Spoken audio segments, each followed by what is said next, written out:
This is the Work Smart Hypnosis podcast session number 65. Nicholas Pallesen on Hypnotizing Artists. Welcome to the Work Smart Hypnosis podcast with Jason Linett, your professional resource for hypnosis training and outstanding business success. Here's your host, Jason Linett.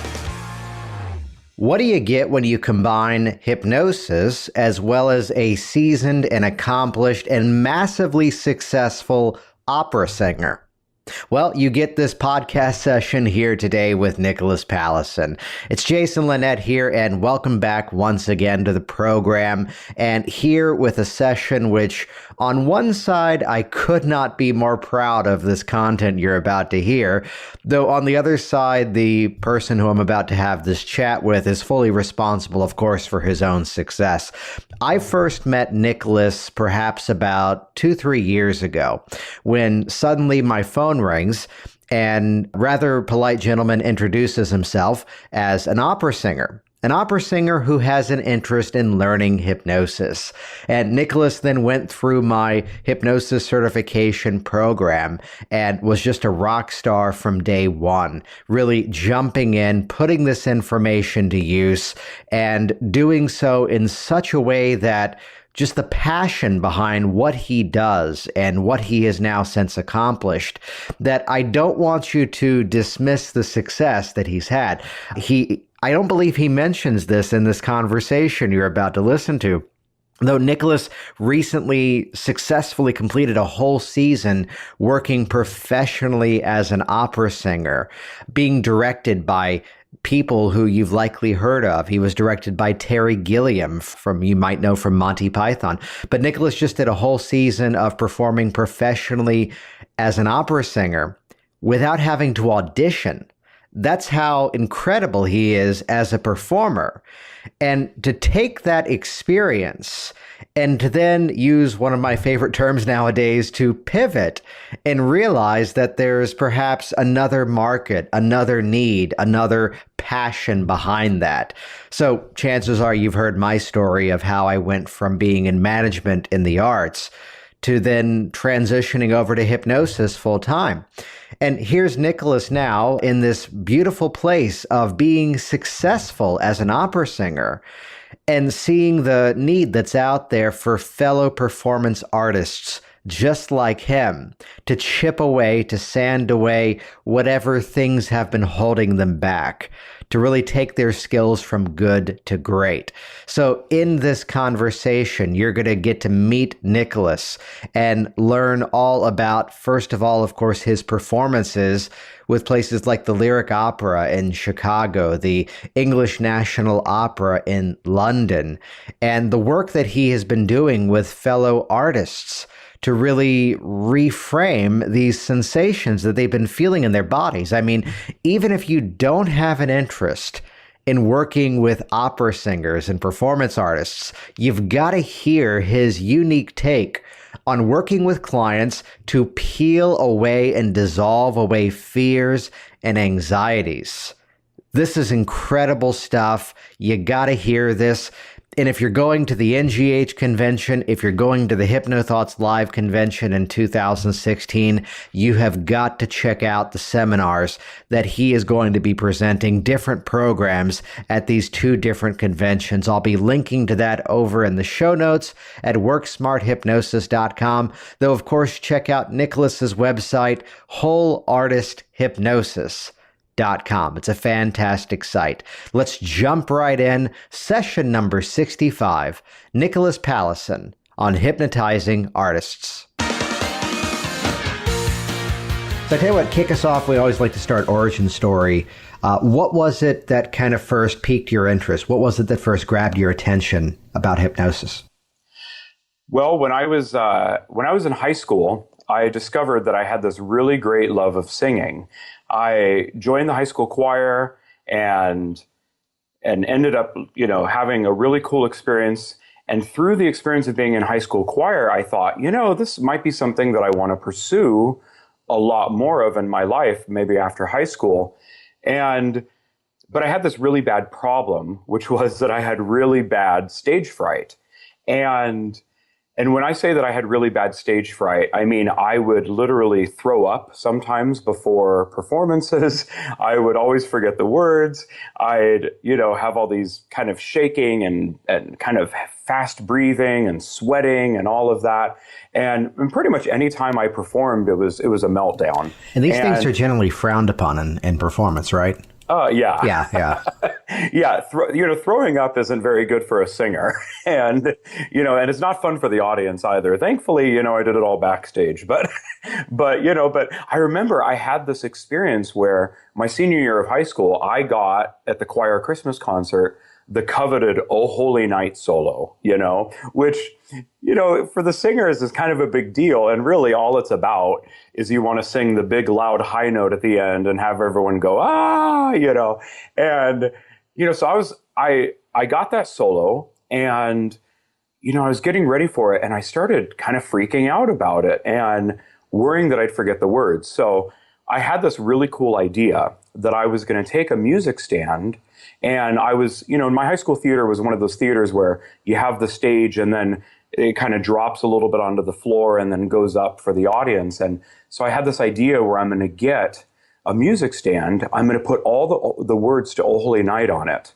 And I'm going to stick it down on the floor, put it up all the way high as I can, so that when I forgot the words, I'd have a little cheat sheet that I could look down on. But then, so I go out on stage and I start singing and I'm totally freaking out. And I had this moment where I'm like, crap, what are my next words? And I look down and look at my cheat sheet. And I had this experience of forgetting, when you start a performance, the lights on stage go up really bright and the lights in the theater go really dark. And so here I am on stage trying to remember my next lines, looking down at my cheat sheet, and I totally can't see it because it's dark in the theater and I'm blinded by all the lights on stage. Yeah, that moment you're up there, it becomes that tunnel and you only can hear the audience. You can't even see them. Exactly. You can see sort of like faded things in the audience, but you really can't see anything. And so, so I still to this day have no idea what I sang for the rest of the song. It was probably like "Oh Night Divine, Oh Holy Night," a whole bunch of times repeated. But, it was one of those moments where I was about to graduate from high school. I had this experience. And by that point I had said, I think I really want to pursue this much more, the singing career. But I knew that something had to change because number one, if I was going to have a meltdown like that every time I auditioned or performed, who was going to hire me for any sort of job? But also the second thing I realized, which was even more important to me, I think, was, if this is how it's going to feel every time I get up and perform, do I even want to do this? Because, life's too short to do things that don't make you happy. And so I realized that I needed to do something to address it. And I had tried other avenues for that. I had gone to a little bit of therapy. I had been on some medication. I had tried all sorts of different approaches, and nothing had really stuck. Nothing had really helped me in the way that I was hoping for. But then my senior year of high school, I grew up in Southern California, about an hour east of LA. And a big thing in Southern California, I don't know about other parts of the country, is that the night that you graduate from high school, they do a grad night party to, basically give the seniors something safe to do. So keep them inside, keep them from going out and partying or whatever. And as part of our grad night party, we had a hypnotist come and do a stage hypnosis show. And, and it's interesting because everyone in the audience was laughing, thinking it was crazy. Oh my gosh, how is he making these people do these things? And I was sitting there in that moment getting really curious because I was like, look at what these people are able to do with the power of their mind.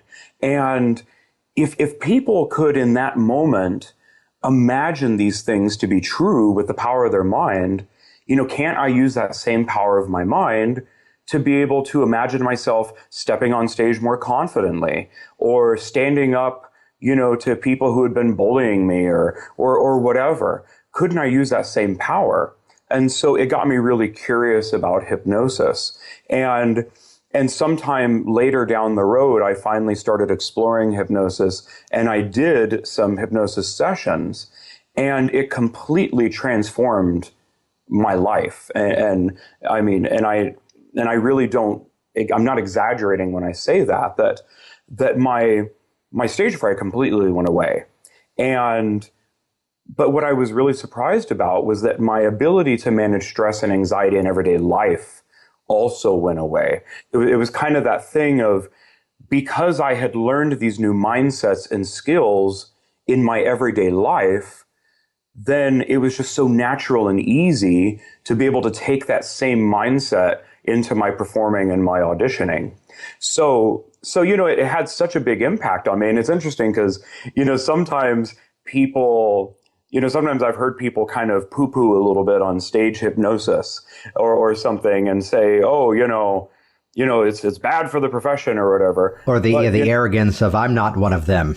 Well, exactly. Yes. But yet I'm living proof that I would not be a hypnotist if it weren't for seeing it in stage hypnosis, So having that experience, I was like, this could be really helpful for so many other performing artists. It had such a transformation in my life that I thought, I want to be able to share this with other people. So then I started getting more and more curious about hypnosis and studying and learning more about it, and which, then eventually led to me getting trained and certified as a hypnotist and continuing my education in that. But I wouldn't be here if it wasn't for my experiencing a stage hypnosis show in high school. This is a question that I ask my clients, and I'd love to ask you this yourself. To have gone through those issues of fear and anxiety and everything related to performance, to then being up there without that sensation, how would you describe that shift? Well, I would describe the shift as really being able to look at that energy in a new and very empowering way. There you go. In fact, I tell this to a lot of my clients, our goal is not to take away all of that energy that you naturally and normally feel in those moments. I talk to them about the fact that energy that you experience is very natural and it is very normal, and that really what that energy does for you is really up to you. That how you look at that energy really makes the difference in it working for you or working against you. So when I get up to perform, I still feel energy. I still feel those things that maybe in the past I had called anxiety or stress or fear, but now that energy has turned into something that's very exciting, something that really gives the life and the vitality and that spontaneity and individuality to all the performing that I do. So I would say that the feeling is that I still feel a lot of those physiological symptoms, that I still feel that racing heart a little bit, my breathing getting a little faster.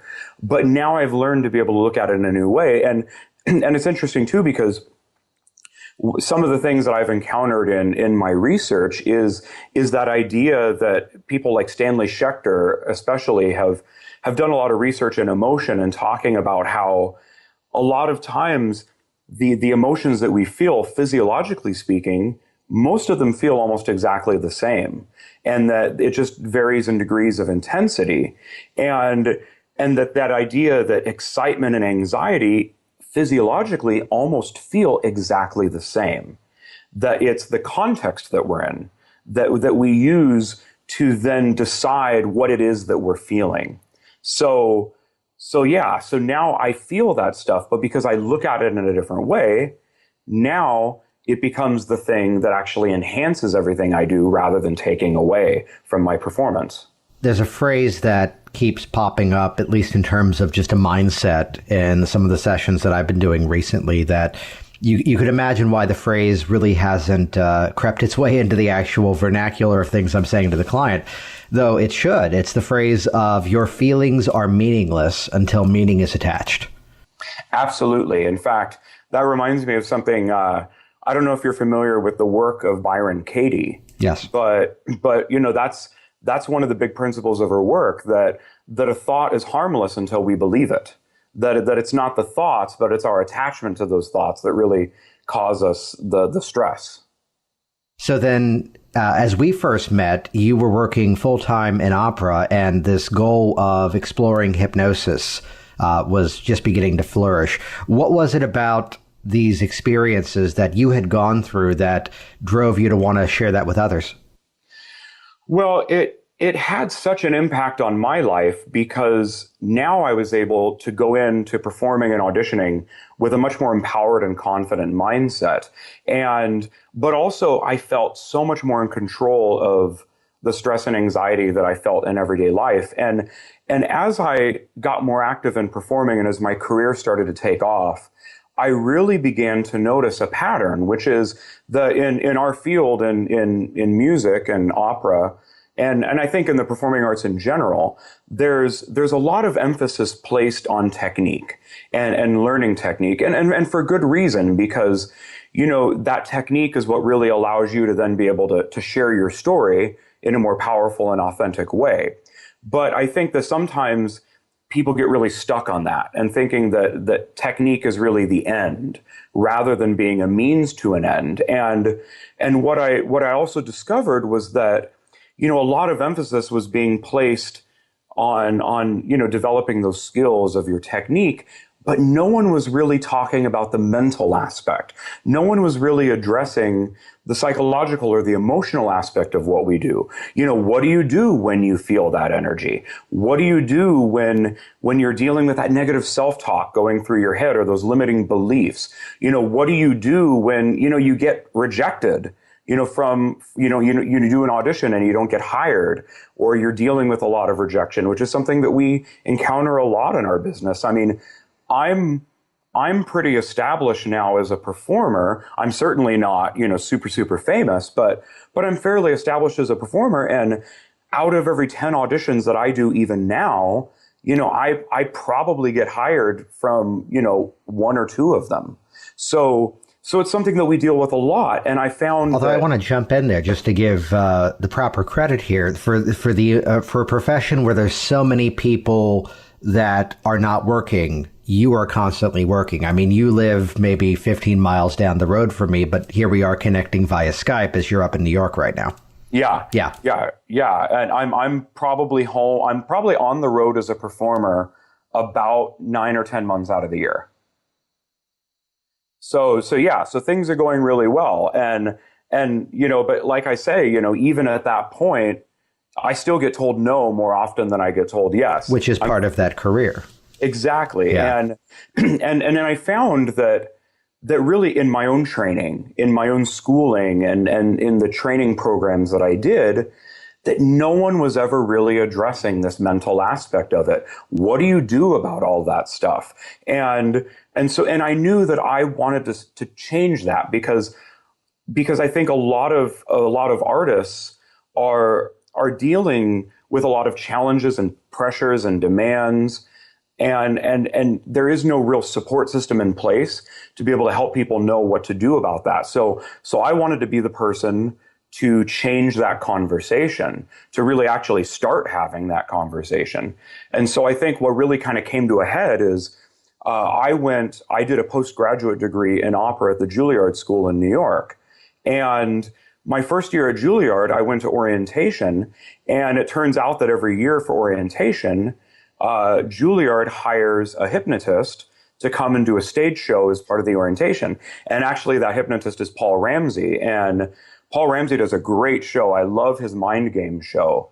And sitting there in that experience, watching that show, I was thinking, gosh, I really should be finding a way to utilize hypnosis more in my work with people because this is something that I think would really benefit them. And so I think then that's what really spurred me to more actively pursue getting all the trainings and the certifications in hypnosis so that I could be that person to be able to help people, have that stuff and access to that information that's really lacking in our profession right now. It's something that we share a similar background. I was behind the scenes. I took all the acting classes due to the wonders of a liberal arts education of wanting to be the guy behind the scenes, organizing everything in Excel and running tracking documents and calling cues. Though the experience of being backstage with the actors, that if you think we have a bit of a disconnect in the hypnosis profession in terms of methodologies and principles, oh man, step into that environment too. So as I moved into hypnosis and I saw that, wow, we're all talking about the same thing, but everybody's using different words. Everybody has their own different style of approaching this. That artistic aspect of it definitely converted over, where here would be the actress that she'd have to be in character the entire time backstage. Otherwise, quote, she would completely lose it. When meanwhile, here's the other actress that is standing backstage waiting at a cue light for her entrance to walk on and begin the scene, and is back there cracking jokes about what's going on stage, and the light goes off and just suddenly goes, hang on, I got to go do this thing. And to see the same quality of performance from either one, back to the method acting one having to have the moment of, please don't talk to me backstage, I'm in character. And it took every bit of my smart-ass attitude to hold back from saying, so Juliet has an iPhone? And no response. But it's that moment. No, but it's that what's that trance? What's that principle of the mind that in many ways the actor, and I'd imagine up until recently, until some of the work that you've been doing, the performer kind of has to either model what they've seen someone else do or just kind of guess and test it for themselves. Absolutely. There really isn't that support system in place or resources available. And so, yeah, most people would just do what was modeled to them by their teachers, or they would, try to, figure out on their own. And, a lot of people would find success doing that. So it's not to say that, people can't find that success, without all the work that I do. But I think now people are becoming much more mindful of, we really should do something about this. And here are some concrete, ways that we can go about that. Well, warming up is such an integral part of everything that's talked about in terms of theater. And I mean, even getting into, I'm sure, what's the book? The Kristen Linkletter, Freeing the Actor's Voice, and the follow-ups as well. That so much of it is getting into the physicality of the warming up process. And I flash back to the recording that I did last year, I think, with John Ware, where we were talking about working with athletes, talking about the pre-game routines, the post-game routines, that to pull a lot of that into performance, that was a principle that I was already using, working with opera singers myself, working with actors, having the similar background. It was something that if someone was calling around and seeing what the options were, the experience of, oh, Jason's been in that environment as well. So it's something that I'm sure that for you, though, perhaps it's not so much of the working with clients one-on-one. How much of your time has been spent, let's say, in the one-to-one relationship versus coaching this in terms of a group environment? Well, I see in terms of one-to-one sessions, I see anywhere from 20 to 30 clients a week, just depending. And a lot of it really depends on what I'm doing at that time as a performer. Obviously, when I'm in rehearsals for a show and I'm doing 6 hours of rehearsal a day, I can't see as many clients. But when I'm, like when a show opens, or, when I'm not in between shows, I can see more people. So I would say I see anywhere from 20 to 30 people a week, either in person or over Skype. I work with Skype, on Skype with artists all over the world. But then most of the people, my main office where I work is based in New York City, and most of the people who work with me come to see me there. But what I also do is I go out, and now I'm doing a lot more group workshops, group classes, to help get that conversation going. So what's great is I think that in the arts world, we have come a long way in that, and people are now starting to realize that it is a conversation we should be having. We should be doing something to help people on that mental, psychological, emotional level. So I've been really fortunate now to teach a lot of group workshops. I get invited to speak at a lot of the major conservatories in the U.S. The three major conservatories here in New York, Manus, the New School of Music, the Juilliard School, and Manhattan School of Music. I regularly teach classes at those schools. I also go around to other schools around the country to teach workshops there, just to give people exposure to this information. And also another really cool thing that's happened is now I've started joining the guest faculty of various music programs, of summer festivals and training programs. So I'm in the summer, I go and I visit several summer music festivals, and I do a bit of a residency there teaching classes and then doing some individual work with the artists. And then I'm not at a point to where I can formally announce this yet, but there are also a couple of other big opera companies and symphonies that are looking at having me join their faculty as well to work with their orchestra members and singers too. So it's really cool. I would say that now it's probably about 2/3 working with people individually, and then about 1/3 doing these group workshops. Excellent. So then someone's in front of you for the first time. What's kind of the overriding theme that will often kick off that process for you? Well, the first thing, everything that I do is customized to the client. I believe really strongly in a client-centered approach. And that's actually something that I learned the value of as a singer. It's one of those things that I understood as a singer that really helped translate into the hypnosis world. I remember when I was in grad school, I had this one voice teacher who, he would basically teach everybody the same lesson all week. And, everybody got the same lesson. And what people started to figure out at a certain point was that whoever got the lesson on Monday at 10 a.m., that was the lesson everybody else got for the rest of the week. So I ended up being like, hey, you know what? Can I sign up for the Monday 10 a.m. lesson? so that I could get the voice lesson that was best for me rather than somebody else's voice lesson. And, and it really, but, then when I was at Juilliard, I had this experience where I worked with an acting teacher named Stephen Wadsworth, who, is a tremendous teacher. And what I noticed about him was that he was able to basically talk about the same principles and philosophies, but I was amazed at how he could, with each individual, that he could speak their language. He could talk to them in a way that they processed information. He could really utilize what they were giving him in terms of feedback in a way that he could really customize the approach to them. And with the other teacher in grad school, I believe that, if you have a certain approach and you do that with everybody, you're going to help some people probably, so I'm not going to say there's no value in that, but I think that you have an opportunity to help even more people if you're flexible, if you're able to really adapt to the client. So one of the things I like to say is that before a client comes into my office, I have no idea what's going to happen. I don't want to have any sort of agenda or idea ahead of time, because that might not be what they need in that moment on that particular day. So I like to sit down and I like to say, very much in the style of John Overdurf and Melissa Tiers, I like to say, okay, so what do you want to change today?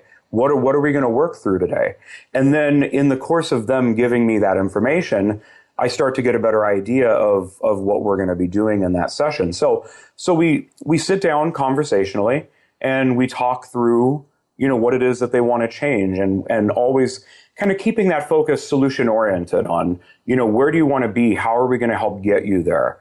And I'll work with them and I'll teach them various techniques that they can do on their own, because I want them to be able to walk out of the session feeling like they can continue to do this work on their own rather than being dependent on me in order to get the changes. And then we'll do the formal hypnosis. even though, conversationally we're already doing the hypnosis, so to speak, then we'll do that formal hypnosis process, bring them out of hypnosis, talk to them about the experience, send them on their way. So that would be, how a typical session goes. And then, of course, the more minute details really depend on what is the person looking to change. Is there a story that stands out of working with a performer in terms of what they were able to achieve by overcoming whatever was holding them back before? Yeah, so I remember a couple of years ago, I was performing down in the South, and a school had me come up while I was there to do a workshop. And I remember that the faculty of this school pulled me aside after the class, and they said, there's this one girl that we really want her to work with you individually, but we don't know if you can help her, because she has really bad stage fright, and we just don't know if there's any hope for her. And I'm sitting there thinking, as a hypnotist, I'm like, gosh, I hope you're not telling this to that girl, because, if these authority figures are telling her that, that's some pretty powerful hypnosis going on there. And, I hope you're not saying that to her. But what I found is that sometimes, someone will say, oh, I have really bad stage fright, and maybe kind of, overplay it a little bit, and then you talk to them about what's going on, and it's really maybe not that big of a problem. But, so I was kind of curious when they were saying it was really bad. Well, she comes in to work with me, and I say, okay, so, to talk to me about this. And she says, well, I get so nervous when I perform that I have actually, in the last couple of times I've had to perform, I've actually fainted in the middle of the performance. And I was like, oh, okay. So maybe the teachers were right about this being a lot of stage fright. And I said, okay, so we did some work, and she did really well. She did really amazingly. She responded great to hypnosis. We had a lot of fun in the session, did awesome work. And we met a couple of times in person while I was there doing that residency. And then we worked once over Skype. And she then ended up going to do this competition. And I remember she texted me after the first round of the competition, and she said, Nicholas, I felt so great. She says, I felt so in control the whole time, and I sang great, and I passed on to the next round. And I was like, awesome. And, then a couple days later, I get another text. Nicholas, it was so great again. I loved it. I had so much fun performing. I advanced to the finals. And I'm like, awesome. That's great. And then she texted me after the finals, and she said, and I always remember this. She said, Nicholas, I have never felt more in control over how I perform in my life. She said, I felt so confident. I sang probably the best I've ever sung. And I kind of get a little emotional when I think about this. She said, regardless of whatever happens in this competition, I know that I've already won because I don't need a prize to let me know that I've already won, because now, for the first time in my life, I feel like I can go up and I can do the work that I know I'm capable of doing, and I can sing the way I'm capable of singing, and I can feel good about it and have fun and be in control. And just to be able to see how this girl had gone from basically fainting, in performances, to now feeling that power and that confidence was so great. And then a couple weeks later, she did a professional gig where she was the soloist singing, for a theater of 1,500 people. And she felt great the entire time. And so that's one story that immediately comes to mind. But that's one of the coolest things is there are so many stories like that in my work of watching people take that journey from, as Michael Elner says, helping them suspend their disbelief and activating belief to be able to really help them get in touch with what they are capable of doing, it's one of the most thrilling things, really. Especially in this category, because I mean, think about that person with a fear of public speaking, the quote standard fear of public speaking client coming in, or any other perhaps related fear like a travel fear or even highways or flying. And chances are you might find yourself working on something that they haven't successfully done themselves yet. Here's someone that I worked with for public speaking that had never had the experience of getting up there and feeling comfortable. When we're jumping into this process with a performer or even an athlete, there's a bit of an ace in the hole already there that they've had that experience in some way. They've successfully gone through that experience in order to be chasing that. There's a quick story that I will usually say if I've got usually a teenager here in front of me, either for performer or athlete, which I tell the brief anecdote of being about 7 years old and my parents putting me on a soccer team. And I was so bad at soccer that my only goal was to at least kick the ball. Forget getting it in the goal, forget scoring any points. I think that's the right terminology. At least let me kick the ball. So needless to say, within a year, I was no longer playing soccer and I was now playing piano. And I tell that story to just highlight the fact that my parents would have never brought me to a hypnotist to work on my soccer game, because it was something that was just not within my interest, not within my skill set, not within my goals.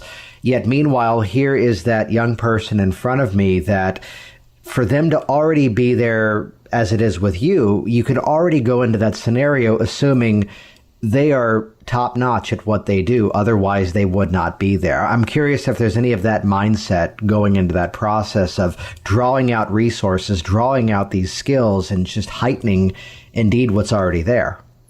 Absolutely. I mean, I believe that all of my clients have most of, if not all, the resources that they already need in order to be successful. And I agree with you. I think that most of the people who come into my office are already doing the things that they want to be doing. They're already being the way that they want to be in so many other contexts of their life.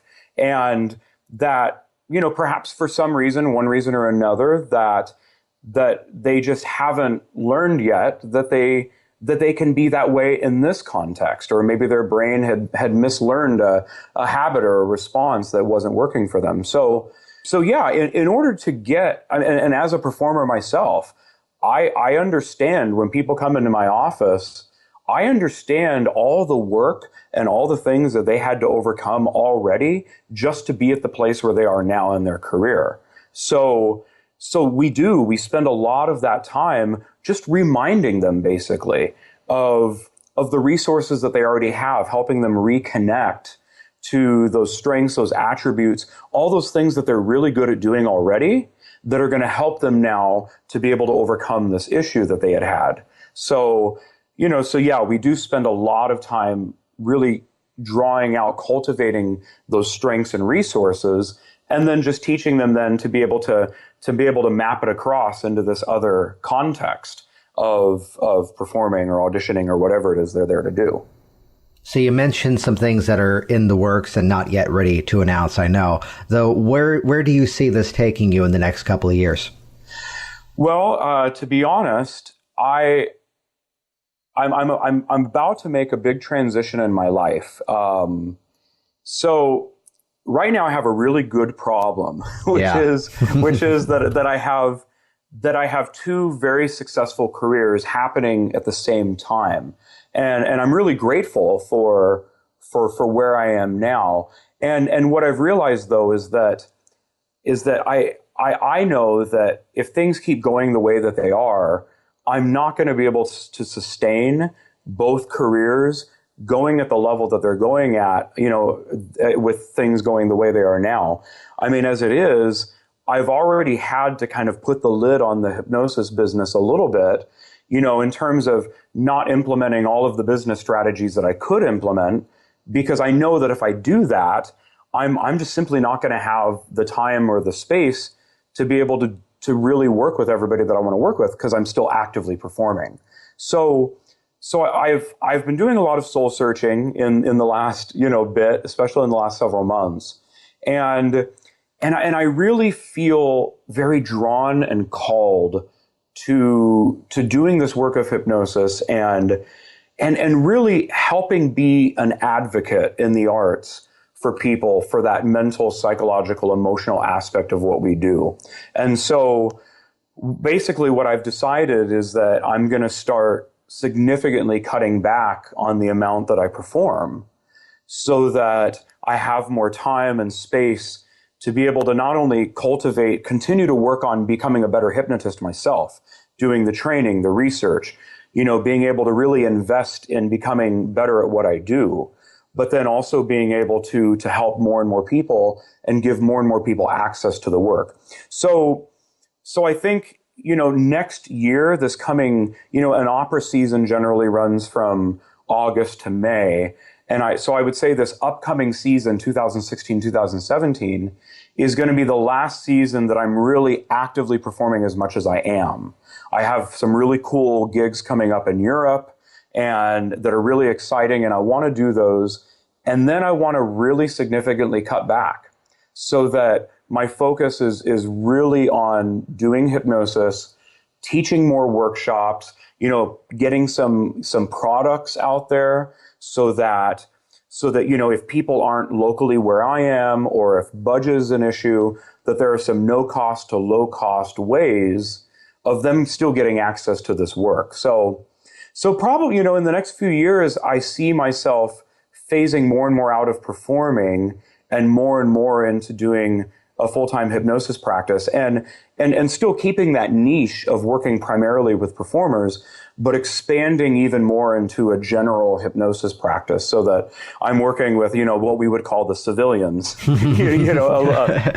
little more often as well. And I feel really good about that because I to be honest, being able to help clients, take that journey and really discover those abilities and those strengths and that power within themselves. To be honest, watching them make those transformations is much more fulfilling for me than any standing ovation I've ever gotten as a singer. Because as a singer, you hope, you go and you do your best work, you tell a story, you try to be as authentic as you can, and you hope that you've made an impact in people's lives.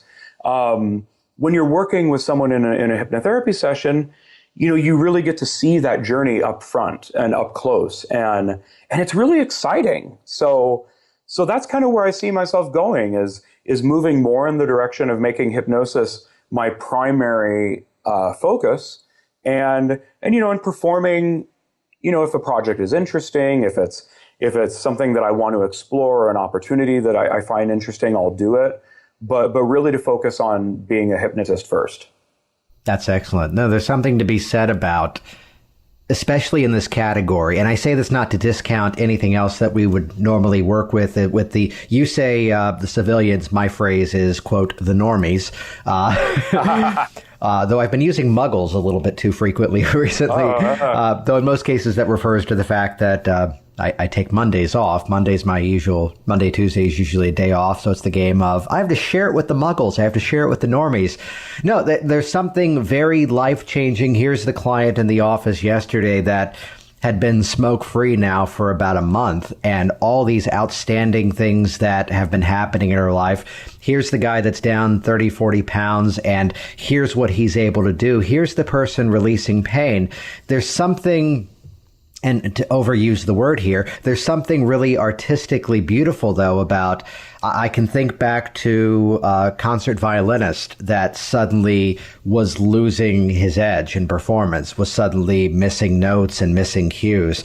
The piano player that was one of, I'm sure there's dozens in this category, that basically, hey, the White House needs someone to come and play piano during a dinner, and she was one of the folks on that type of list. And all these incredible credits behind them. Yet there's something to be said about that moment where suddenly just something clicks and it's not there anymore. And to revitalize that, it's perhaps, I went through theater training myself, and that moment where something first captivates your attention, like for us, that moment first seeing the stage hypnotist, similar to that first moment watching something on stage and watching an entire audience get swept up into the experience. There's something to be said that as hypnotists working with people in this category, you're helping them to rediscover that art form for themselves all over again, and perhaps by doing so, get a better visceral experience the second time around going into it. Absolutely. It's when you help people get kind of reconnected to that joy and their abilities and that edge. It's amazing how much more story, how much more art, how much more beauty comes out of them in their work. People, our profession is, for various reasons, one that people can easily kind of lose touch of why they do it. And, when you're dealing with all this other stuff that has nothing to do with actually making art, sometimes it can be easy to get burned out. But yeah, getting reconnected to that makes all the difference in the world. And it's almost as if, like you said, it's almost as if you're starting again and you have this brand new beginning. And it's pretty exciting to see what happens. I flash back to a story of an actor that I'd worked with when I was in the theater career, not when I was there as a hypnotist. And he's a guy who's a local DC-based actor, though he bounces back and forth up and down the East Coast and several movie credits as well. Though, as I knew him, I believe he was in his late 70s. And one of these folks who had the resume that would basically point out at that age, he had played every male role, and I think it was King Lear. And the same was true also for Hamlet. And he talked about this journey of being the young actor and identifying with this character, identifying with that character. And over time where, I was the young upstart and I got to play Hamlet. Then I was the one who was angry at everybody and fitting into the role of Laertes. And here he was when I worked with him playing Polonius in Hamlet. And the experience of revisiting something from our own life experiences that in many ways, I can't imagine just how invaluable it is to be the performer on stage who also has overcome their own challenges and what that even brings to the performance as well.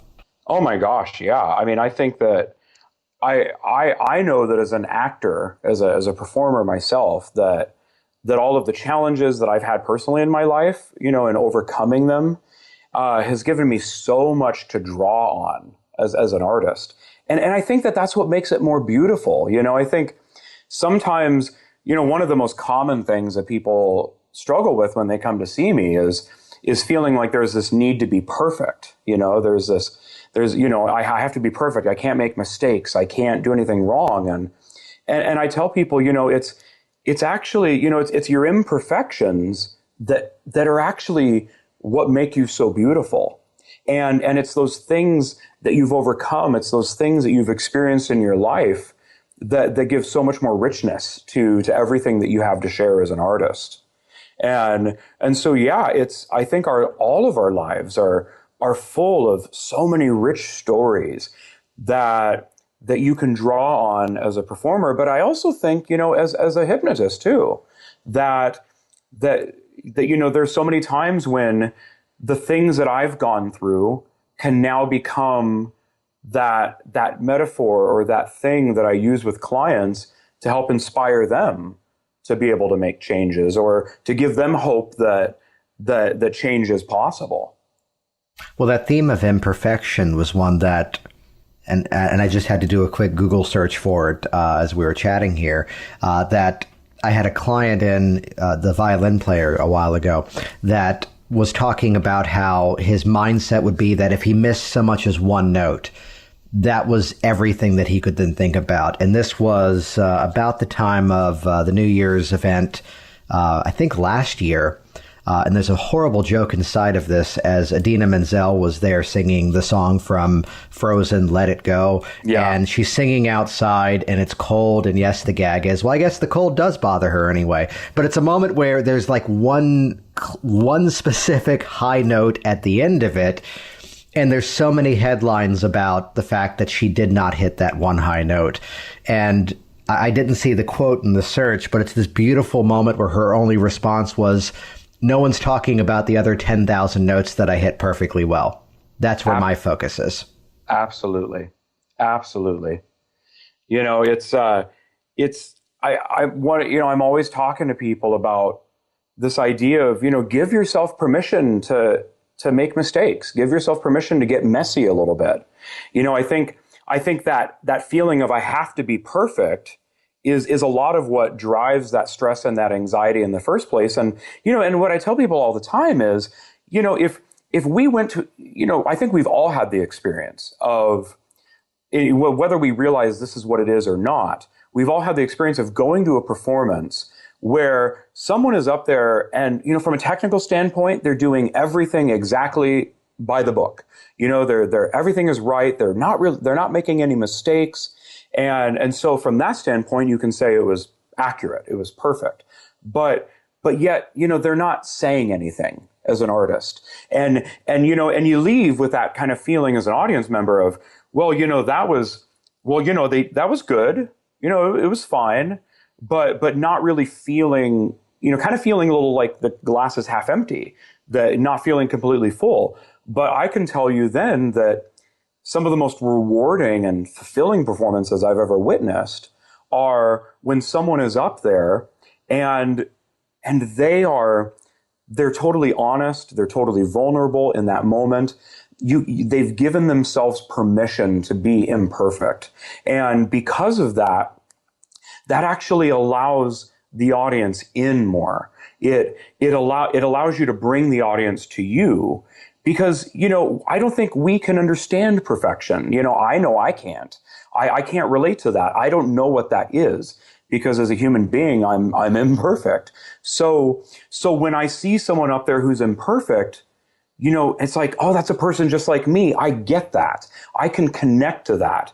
And so I think allowing yourself to be imperfect really creates more opportunity for connection, which is ultimately what it's all about as an artist, is that connection, that opportunity to express and share in this moment together with people. And, and I think that's helped me a lot as a hypnotist as well, because I think that sometimes we get so bogged down with, oh my gosh, when we're doing a particular induction or a particular process, and thinking, oh my gosh, well, I forgot that one step, or I didn't say these words exactly the way, I learned in my training or whatever. But if your intention is there, if you give yourself permission to maybe make a mistake or to get a little messy, so to speak, then I feel that really opens you up. It allows you the space to really be there in that moment, to be able to listen more to your client and to be aware of verbally and non-verbally what they're giving you, and to be able to really let that intuition help you know what to do, what's next. That if we get so caught up on I can't make mistakes, I think we hold ourselves back from being able to do much better work. So as a hypnotist, I'm constantly reminding myself, because I think all of us can look back and have some moment where we were like, oh gosh, after the fact, oh, I wish I had done that, or I didn't do that, or I forgot to do that. But, yet the client still made some really awesome changes. And so, yes, I think we should all strive to become the best that we can be at what we do, but I don't think we should ever expect or demand of ourselves to be perfect, because I don't think that we need to be perfect in order to be enough. I think that's a theme that can carry over to so many other issues that clients would come in with, even outside of performance. I'm flashing back to, I had this awesome guy that I worked with for weight loss, that he's down 30, 40 or so pounds. And he's loving the hell out of this experience of being out with his friends. They went to a bar. It's the Super Bowl. And first of all of his friends are freaking out that here he is eating the foods that they're eating. It's like, Joe, don't eat that way. Don't eat that way. Don't have the pizza. You've done so great. Don't throw it all away. And the experience, though, was in that span of time, I think he mentioned he'd only had like 1.5 slices of pizza, quote, when I normally would have had 4. When he normally would have ordered a pound or 2 of wings, I didn't know that was the serving size. He had basically 3.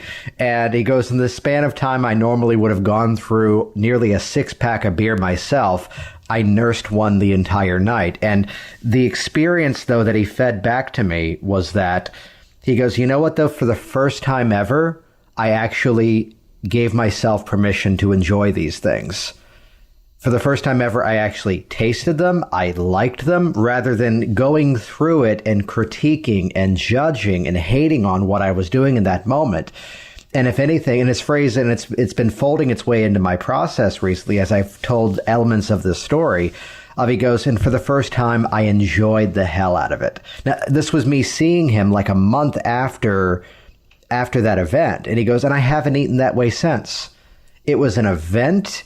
It was a happening.